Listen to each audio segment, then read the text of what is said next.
Hey everybody, Rob Ferretti here, and I want to congratulate Arnie and Doug and the other guy. There's always got to be that third tenor in there. The other guy that was on the trip, they broke the Cannonball record, 27 hours, 25 minutes to drive from the Red Ball Garage in New York City to Santa Monica, and that is quite fast. It's actually very, very fast. And is it fast enough to be a record that never gets broken? No. Is it something anyone else should attempt? No. But what is surprising about this? Not that he beat Ed Bolian by, I think it's a little over an hour and a half, or he beat Alex Roy by 3.5 hours. But what's surprising about this is the media coverage. And I think I saw maybe one story. Every story goes the same way. It's because it's got this like nostalgic charm, this like, oh, Burt Reynolds movie, I remember that. And it's a couple of guys drove across the country really fast with a complete disregard for traffic laws, but it's pretty cool. It's totally illegal, but pretty cool, right? And that's what the media coverage sort of did. Now, I was like, wait a second, that's really strange to me, because what I would expect is they show like, oh yeah, we did 193 miles an hour. We averaged over 100 miles an hour. It's 103 mile an hour average.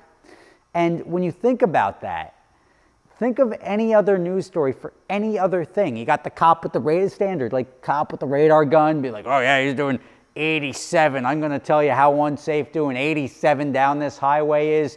Even though there's not a soul in sight, you're in Kansas, like 87 miles an hour, it's a 65 zone. And they make it such a big deal. Or you see on the news, like, oh my God, guy gets pulled over for doing 123. Can you imagine 123? Just think about how fast you have to be going to do a 103 mile an hour average. That means the times where they're in traffic and doing 60 or even stopped for gas for the 20 minutes or whatever else they're doing, the average speed, they're probably cruising at 120 most of the time. That is probably their cruising speed. Now, I don't want to sort of over-dramatize this. I am of the similar philosophy that you can drive fast and still be safe. And obviously the fact that they didn't even get pulled over and nobody called the cops on them is indicative of that. Now, there is a thing that will get the cops called on you or raise attention or be unsafe. And that unsafe condition is generally a speed differential. And I say the speed differential in the US, not so much in, well, the only place it doesn't come into play is the Autobahn in Germany, where the speed differential doesn't make a difference because everybody's keeping right. So you're always cognizant that there's going to be a car coming up faster than you on the left. In the US, we're just all over the place. So when you add that speed differential of people being like, I'm just going to go in this lane now. I'm just going to go in this lane now. The speed differential is what screws people up, because you just like glance over and you're like, all right, nobody's coming. And if you're doing 20% faster, 30% faster, nobody's like, you may be in their field of vision. If you're doing 50, 60, 100%, double the speed of the guy next to you, they look over, you're not there. By the time they just say like, I like the left lane now, and go in the left lane, you're right there. And that's happened to me once, and that was way back in the day. It was, I was set up for a street race.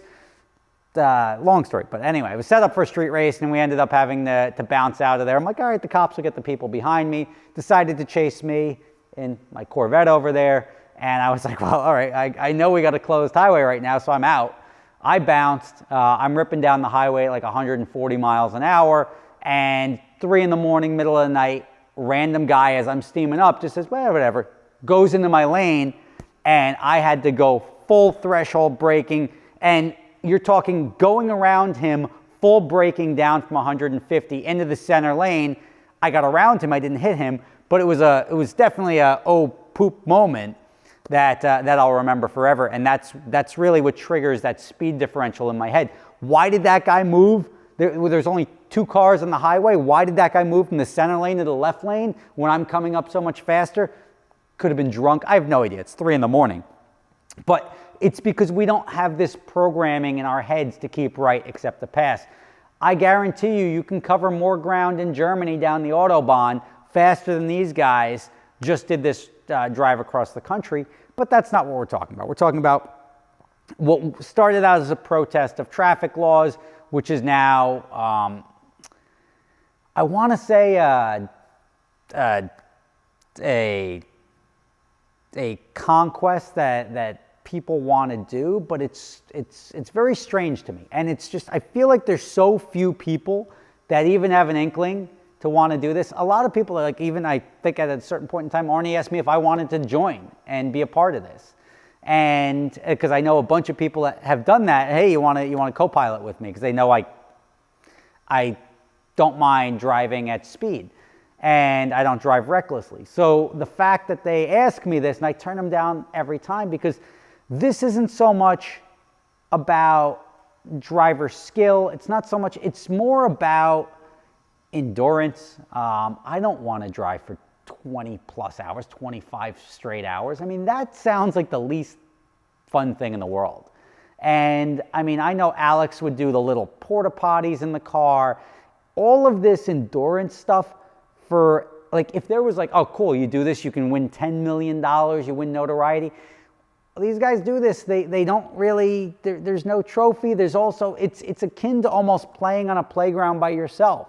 It's not like every 24 hours there's somebody else, there's 400 people that are going at this record every year and everybody just keeps failing.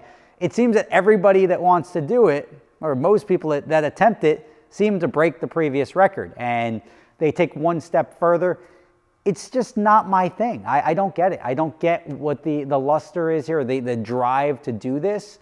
And I love Arnie, I love Alex, I love Ed, Doug, and the other guy. I don't remember the other guy, Dave Maher. All these guys that were involved in this. Like, I don't think they're bad guys. I just don't feel the same passion. I don't get the same enjoyment out of that form of motorsport, if you want to call it.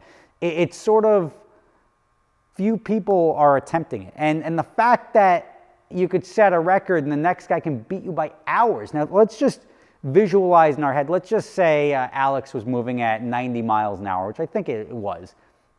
90 miles an hour, and he was beat by, say, 4 hours. He was 270 miles. He was in Vegas when Arnie finished. So that's not even close. That's not like a neck and neck finish. And then you have even Ed Bolian. He was doing, just say, 97 miles an hour. And he was beat by almost 2 hours. So he was 150 miles away. So if you think about this and like sort of put it on a map and see, this is the guy in the lead, this is the guy, this is the guy. Every guy that goes out there, and Ed is honest about it. He's like, look, I expect it to be broken. You don't know who's going to break it, but there's sort of like a little cult of guys that like to talk about it, like to live it. And that's just not really me. I don't get it. And the thing that I definitely don't get was the media coverage. And the reason I said the media coverage on this one surprised me is because this is the first time that the moving average was over 100. It was like, so now there's no point in time where you're not doing over 100, no state where you're not doing over 100. And you get stuff like, whoa, yeah, that's pretty cool. There was only one article that I read that was like, this is pretty dangerous. And I think it was from like a cyclist or some cyclist blog or something like that wrote something like, bad for the environment. And whatever it was just not the reception. I'm very proud of Arnie, and I'm very glad that they're getting this reception, which is great. But I don't get it. Like, I feel like if I did it, it would be like, here's a video of him running from the cops in the Ford GT, and now he's racing across the country, and you get all this stuff. You get the negative coverage, but you have a guy saying, I just did this, I've got proof of it, I just did 193 miles an hour across the country, and like every other guy that gets, a guy in Lamborghini gets pulled over doing 160, we're calling for his license to be suspended for the rest of his life, we're calling for this, we're calling for that. That's generally how the news media handles this. And this time they don't. And I don't get it why. I think that's sort of cool, but it just shows you how hypocritical it is. Maybe it's not the twist on the story that they wanted, that since Road and Track broke the story and they had sort of like a way to go, pat on the back vibe to it, that every other news channel just like, hey, let's run with that. Let's feel good. Oh, look at these guys. They just drove across the country. They did it really quickly. Cannonball Run. Yes, it's illegal, but they did it, and now it's done, and nobody got hurt, and well, such is life. And that's sort of strange to me. I just didn't expect that. But again, congratulations to them. I would suggest that nobody else attempt this. This is not so much about driving skill, but more about endurance, preparation, not getting pulled over, as anyone would say. Don't get pulled over. Where Arnie did it right is he had the guys leading, and that's when I've envisioned, like, if I was going to do this, I would always have a network of people along the way that I know drive fast that would essentially jump on the grenade for me. There would be one guy in the back, one guy in the front. I'd always be in the middle, and we'd be moving, and those guys jump off, and I'm always in this protective cocoon of other people driving fast a mile or two ahead of me, so I know I've got fair game to just plow through to the finish line. That's never going to happen. I assure you that's never going to happen, because I'm not an endurance driver. I don't like driving at night. I don't like driving sleep deprived.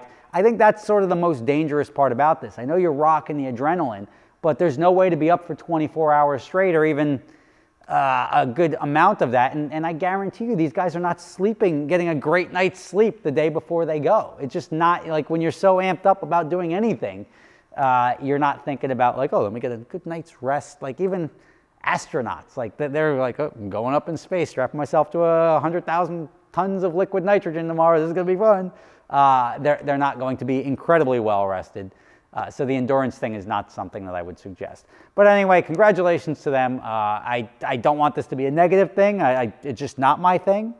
But my point is that I'm surprised that the media took it so well. And that for me to be the guy like, wait a second, that doesn't sound so safe, is obviously strange. But those are my thoughts. Congratulations to those guys. It's a record that I hope stands forever and nobody else attempts that. Do I think it is beatable? Yes, I do. But is it something that is worth it? No. I can't imagine any of these books go on sale and become international bestsellers. I just don't see it being, the juice being worth the squeeze. Thank you for watching. Rob Ferretti. My phone is ringing, so I'm out. For those of you not familiar with my other company, I started a company called Adventure Drives, which combines driving and bucket list travel. It's a lot of fun. If you're interested, prices can be done per person. Don't worry if you don't have somebody to go with you. We can match you up with somebody. You can check the link in the description for adventuredrives.com and sign up today.